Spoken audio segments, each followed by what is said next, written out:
And now it's time to get started with our presentations. Our first speaker is Dr. Richard Moss. Dr. Moss is a professor emeritus of pediatrics at Stanford University, former chief of the Pediatric Pulmonary and Allergy Divisions, and was director of the Stanford Cystic Fibrosis Center from 1991 to 2009.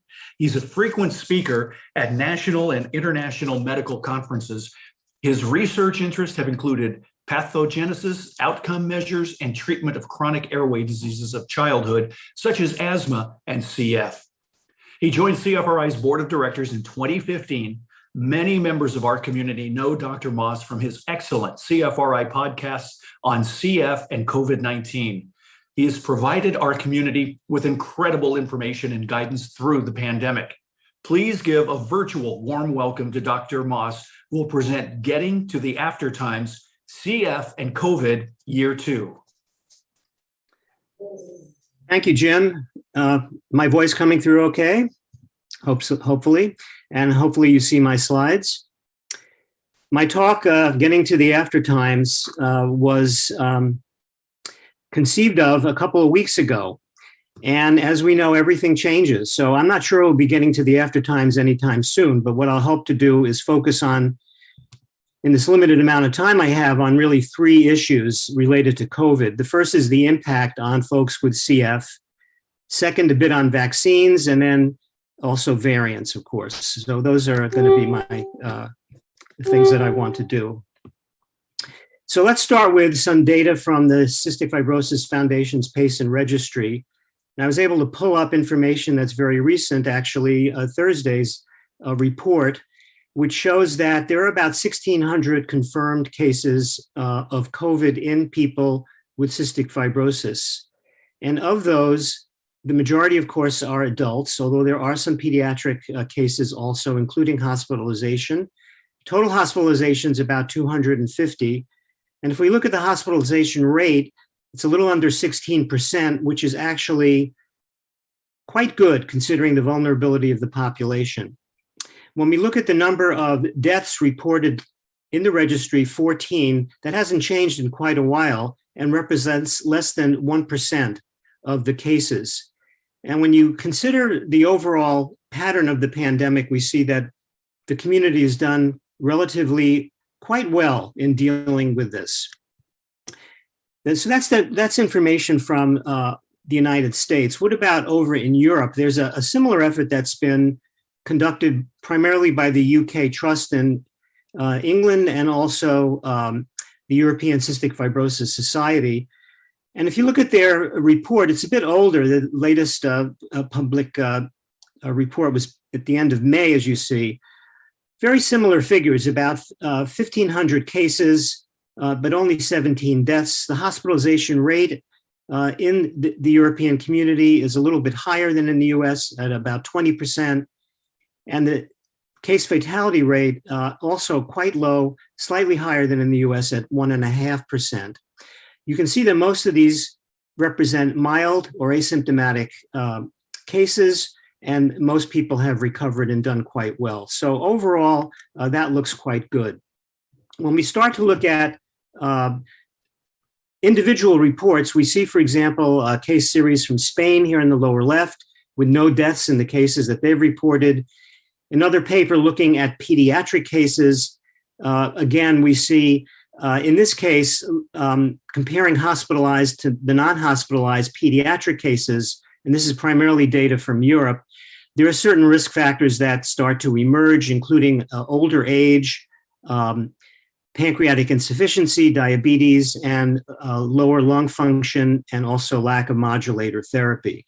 Things that one would think are fairly intuitive in terms of risk factors. So in a global review, we see that the rate and prevalence is low, and I'll show you the comparison to the general population in a minute. No real gender predominance. More severe disease in certain cases, the most important of which is transplantation, and I'm going to go into that in a little bit more detail in a moment, but also a trend toward older age, which, as we know, is true in general of how COVID affects people at different ages. When you look at hospitalizations, we see that over the last 2 years, we've had a significant decline in hospitalizations. And some of this is undoubtedly due to the introduction of Trikafta, which occurred towards the end of 2019. But interestingly, that trend in hospitalization decrease was there before the rollout. And so probably was affected primarily by people taking public health measures seriously within the CF community. So I think the main reason we've done well as a community has been the effectiveness of public health measures. There are some indications, though, that CF biology and treatments potentially could play a role. Looking at the hospitalization information in a little bit more detail, which is in this paper here, again, this is mostly European data, we do see some interesting trends, though. If you look at this graph right here in the non-transplanted CF population, that's broken down by age in comparison to the general population, we know that hospitalization rates go up with age in general, but in the CF community, the hospitalization is higher in younger patient groups than in the control population. And this is an effect that tends to disappear at around age 50. So if you break it down by age, yes, there is an increased risk of hospitalization, but remember that CF demographic is skewed younger, so that sort of makes sense. And of course, the rates of hospitalization are significantly higher in the lung transplant group. How do patients who are hospitalized fare? Well, you saw already that in general, they've done quite well. And something that's quite interesting is indicated from this study from Italy, which was a multi-center study in 32 centers in that country, where they compared people with CF who had COVID versus those that were hospitalized for an exacerbation who would test negative for COVID. So CF COVID versus CF no COVID, and then looked at the effect of their treatment and lung function from before the infection to recovery period. And what you see here is looking at the lung function.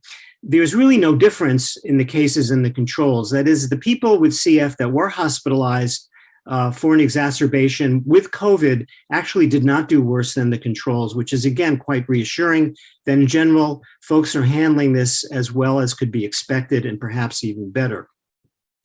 So in a systematic review of all the published literature that came out in May, we see that most of the patients who are symptomatic and having trouble are doing well, although the transplanted patients are clearly at risk for more severe disease. Certain factors besides transplantation that may be associated with having a more severe manifestation include age and lower lung function at the time of infection. And unfortunately, mortality in the transplant population is a significant problem. But is CF itself protective against COVID, seeing that we're not seeing increased hospitalization rates, infection rates, even mortality rates? And there's some suggestion of that. This is an earlier study from Italy in the northern region. If you remember back to the beginning of the pandemic in February and March, Italy really got slammed, and this was the region that got hit the hardest. And we see here that the case fatality rate in the general population in the spring and summer of 2020 was 10%, quite high. And that was related to, at least in large part, advanced stage of most of the population. But looking at the rate of infection, we see that it was quite a bit lower in the CF population shown here versus the general population, about half of it. And in a similar study, but much larger, looking at the entire European Union, again, we see that the incidence of COVID in CF was actually lower than in the control population. So there is some suggestion, at least in the epidemiology, that CF may provide some protective features against COVID, at least severe COVID. And some of the biological factors have been speculated on that are summarized in this slide. CFTR may perhaps interact with some of the things that are important in getting infected or having severity with COVID. And these include things like the receptor for COVID on the cells, certain proteases or enzymes in the blood that affect how well COVID can enter into the respiratory cells, and the general inflammatory state of patients with CF in general. But these are all somewhat speculative. There also is some speculation that at least one of the medications that we use commonly for CF, azithromycin, might have some utility in protection. However, there have been studies of azithromycin either alone or with hydroxychloroquine, which don't show any protective effect against COVID. So again, these are fairly speculative issues about the biology, but it should be noted that there's now a lot of research going on to look more closely into this and see if any of these biological factors really are significant. Now let's focus in a little bit more on the transplant patients. And we see here that in the patients who've been transplanted, there are higher rates of hospitalization, ICU care, need for more oxygenation, non-invasive ventilation like CPAP or BiPAP, as well as ICU care. And this is true both in the US on the CF patient registry data and in the European paper that has come out. In a multinational global registry that's been set up, we see that hospitalization rates, mechanical ventilation rates, and mortality are significantly higher in transplant recipients. So how do we deal with this? And I know this is an important issue for the segment of our community that is post-transplant, whether it's lung transplant, few cases of liver, of course, and occasional pancreatic transplant. These are all have been done in CF. General recommendations from the American Transplant Society are obviously, first of all, be vaccinated. This is critically important. But besides the patients themselves, we need to make sure that household members, caregivers, close contacts are also vaccinated. Even before CDC guidance or other guidances in other countries about the general population, all transplant recipients need to continue their masking and social distancing, regardless of their vaccination status. If you or someone that is transplanted has had COVID, vaccination after COVID, which is also a universal recommendation, certainly applies to this group also. And the timing should be either given before transplant or waiting at least a month after transplant for the immunosuppression to be reduced a little bit. We don't think that routine testing for antibody response is useful. I'll get into that in a little more detail later. And of course, regular care, including the normal immunosuppressive regimes that are necessary for the preservation of the transplant graft. An immunologist at Stanford, Mark Davis, who's one of the leaders in the field internationally, has offered, I think, some useful thoughts about protecting vulnerable patients, and I'm focusing here on transplant recipients, but this could also apply to folks who are older, above 50 in particular, as well as those who have advanced lung disease with low lung function. We need to control the pandemic. Of course, we need to vaccinate. One thing I do want to point out that he has mentioned, which is important, is that in this high-risk group, there are some treatments available if you test positive. If you give this early enough before hospitalization, before illness sets in, these are monoclonal antibodies. There are at least 2 different preparations that are available under emergency use authorization. So it's something for people to keep in mind if you fall into that category. The other thing that's important is alternative vaccination strategies. And these include both boosters and what's called orthogonal vaccination, which is really a mix and match type approach to vaccination.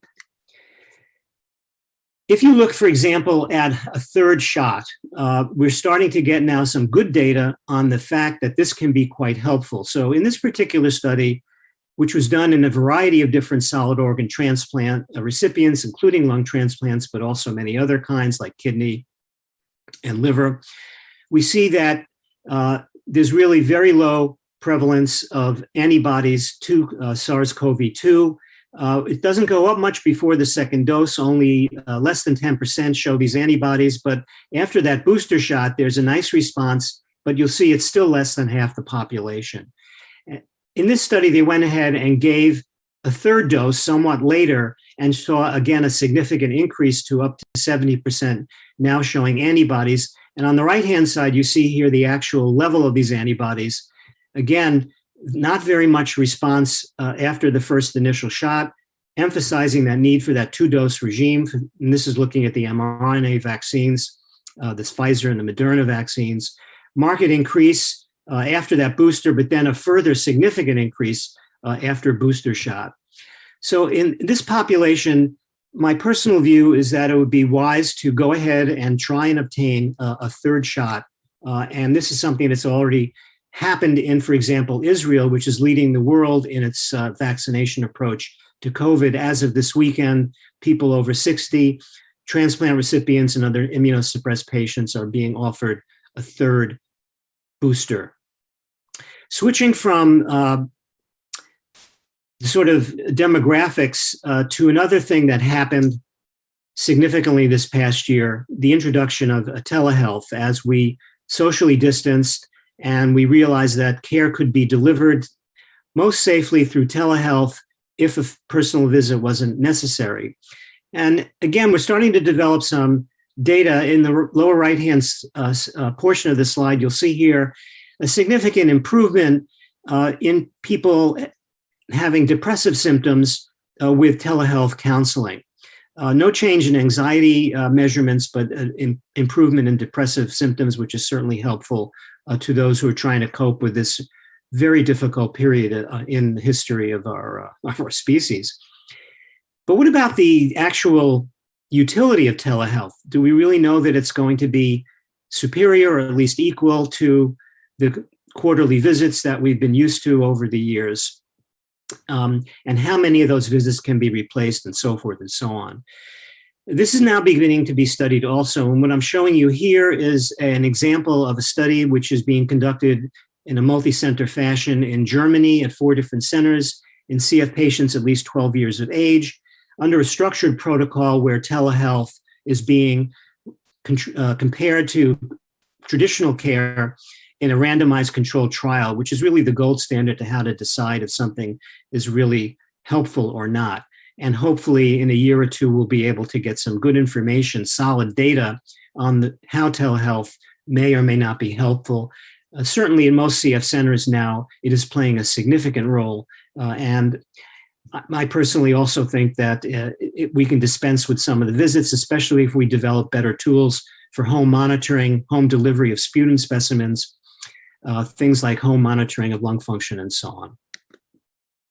Let's switch now to vaccines. Again, I'm trying to move through this quickly in the limited time I have. We have 3 authorized vaccines which have been approved under the FDA's emergency use authorization. Pfizer has already submitted their data for a final approval by the FDA, and hopefully this will be coming very soon. Many people are expecting that. Moderna is close behind, and I understand Johnson & Johnson will be submitting their final approval package by the end of the year. But these are all currently available. As you know, Pfizer is the most commonly used vaccine in the United States. I wanted to point out that there are 2 other companies that have vaccines which may be available by the end of the year. AstraZeneca, the request for authorization was put in some time ago, but because of some issues that arose with some side effects, which are extremely rare, the FDA has been withholding that emergency use authorization, but that could come through. We don't know that. And then there's another vaccine by a company called Novavax. Both the AstraZeneca and Novavax, as well as Johnson & Johnson, are not mRNA vaccines. They're DNA vaccines using portions of the SARS-CoV-2 virus in various delivery systems. And the Novavax data looks extremely good, and hopefully that will also be approved.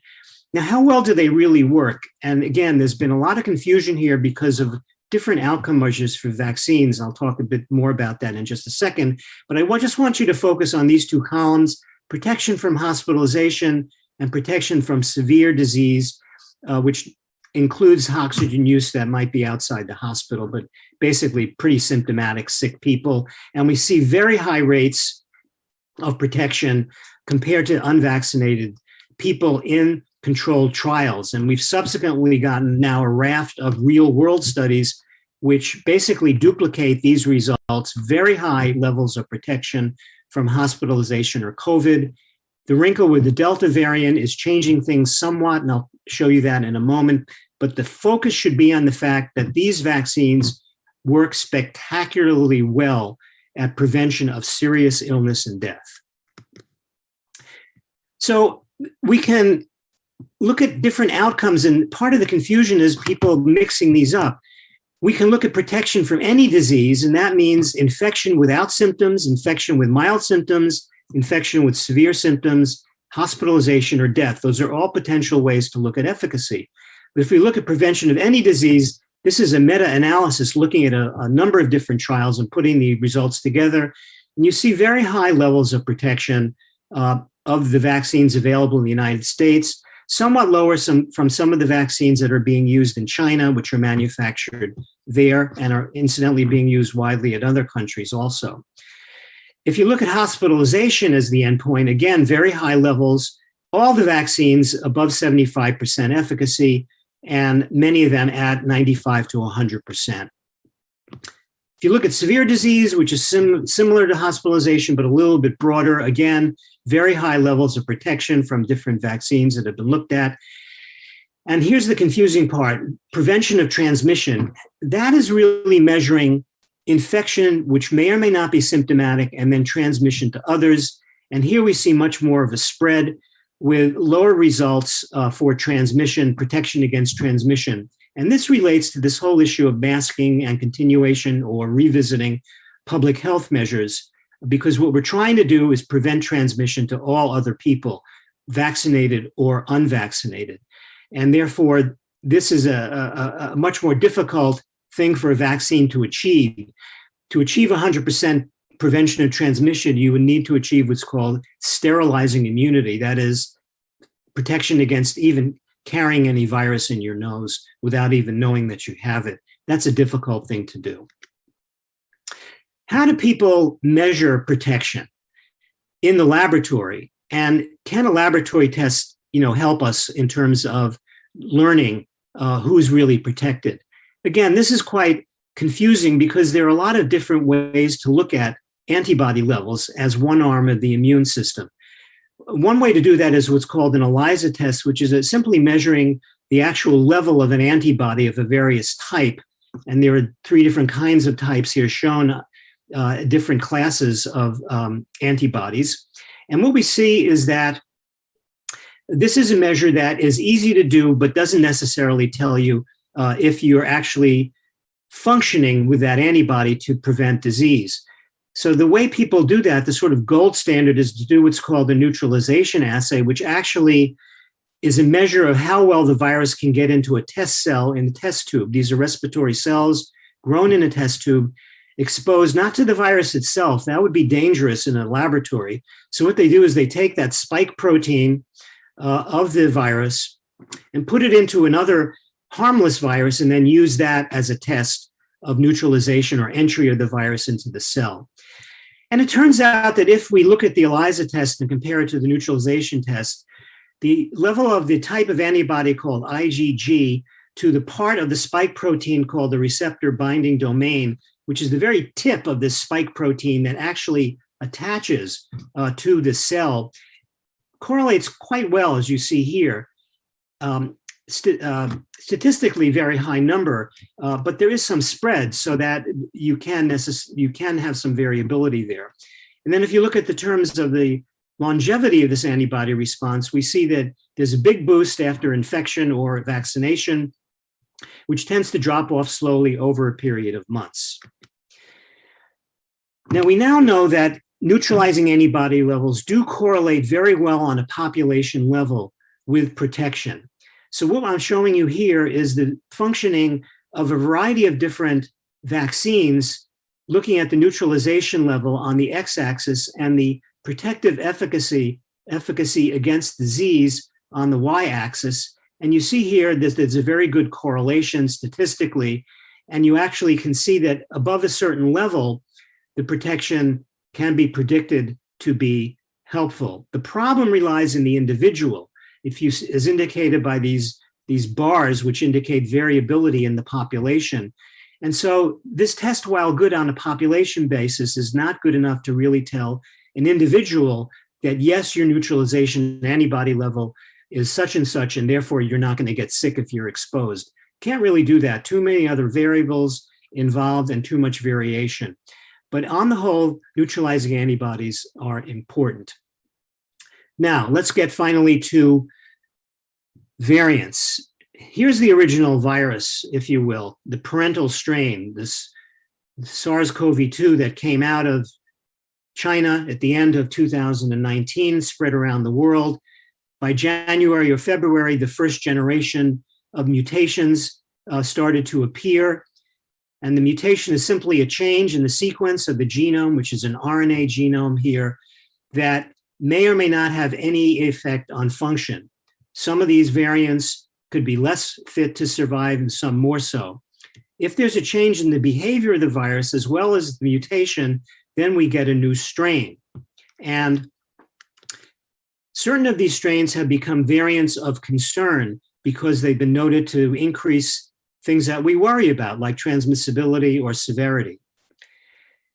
About 2 months ago, months or so ago, the World Health Organization changed the somewhat confusing nomenclature for variants that's shown here. So these older things, which most people recognize by the site of origin, so the first major variant came out of the United Kingdom, the so-called UK strain. Then we found strains that came out of South Africa and Brazil. And then in the spring from India, these have now been relabeled. And these various variants have basically taken turns in various parts of the world in terms of domination. And we're now in the midst of the great Delta wave. So let's talk about Delta for just a moment. Delta really has exploded and came out, as I mentioned, of India from a surge that occurred earlier in the year. Here in the United States, it was virtually undetectable until May. And then starting in June, over the last 8 weeks, we've seen this absolutely astonishing takeover so that the previous dominant variant, the Alpha variant, has been basically completely replaced by Delta, and we are now living in the Delta COVID world. Whether this will be the last variant or not, we just don't know. We do know, however, that Delta is much more transmissible, that the amount of Delta that you carry in your nose when you've been infected is 1,000 times higher than Alpha, and that it may be more severe also, although that's still somewhat controversial. The CDC has data which they say seems to imply it is also causing worse disease. If we look at these neutralizing antibody levels against different variants, we see that neutralization by vaccines varies and falls as we look at different variants progressively. This paper actually came out just a few months ago, but it was the whole Delta variant problem had not even appeared by then, so they didn't look at it. But you can certainly know now that in most recent papers that neutralization levels have dropped also for Delta, and that these are probably based on mutations that are occurring up here in this receptor binding domain by which the virus can enter the cell.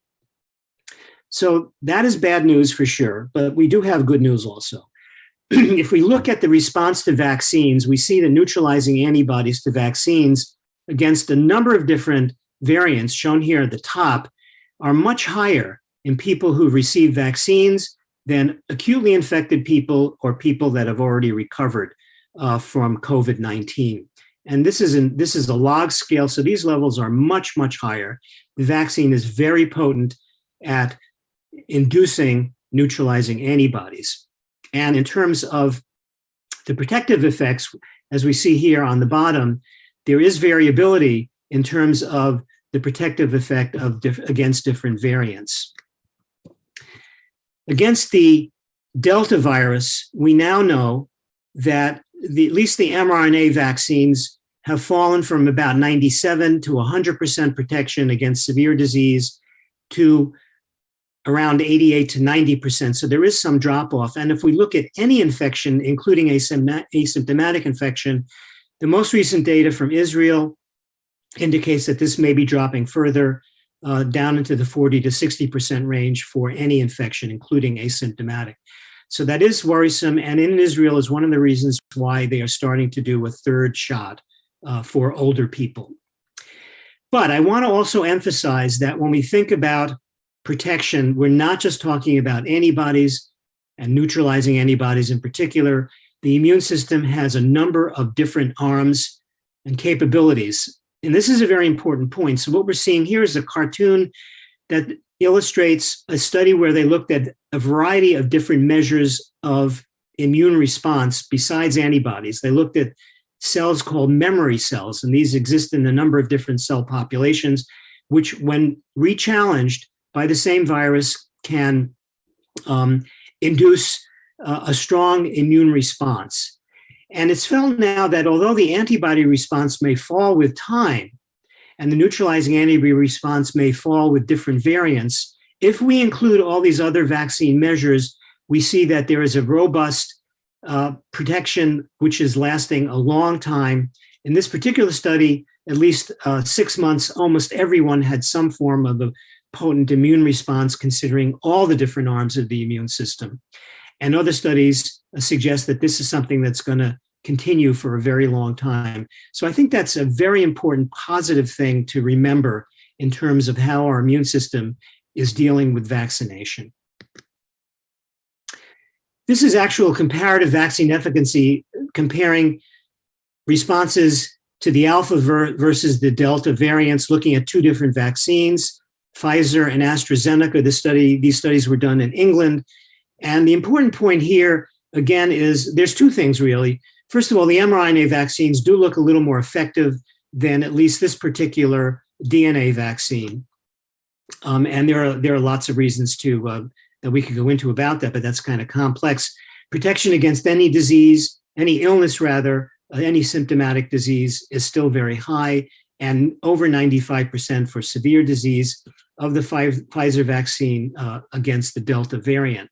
So don't lose hope, even though you've read a lot of alarmist things about Delta. If you're vaccinated, the likelihood is you're not going to get sick, even if you do get infected, with the important proviso that we have to think about our patients who have had transplants, maybe those with very advanced lung disease, and the oldest of our patients. My last slide. So neutralizing our IgG antibodies to that receptor binding domain, we know they last at least 6 months. If we look at the other facets of the immune system, we now have data that they can protect for at least a year.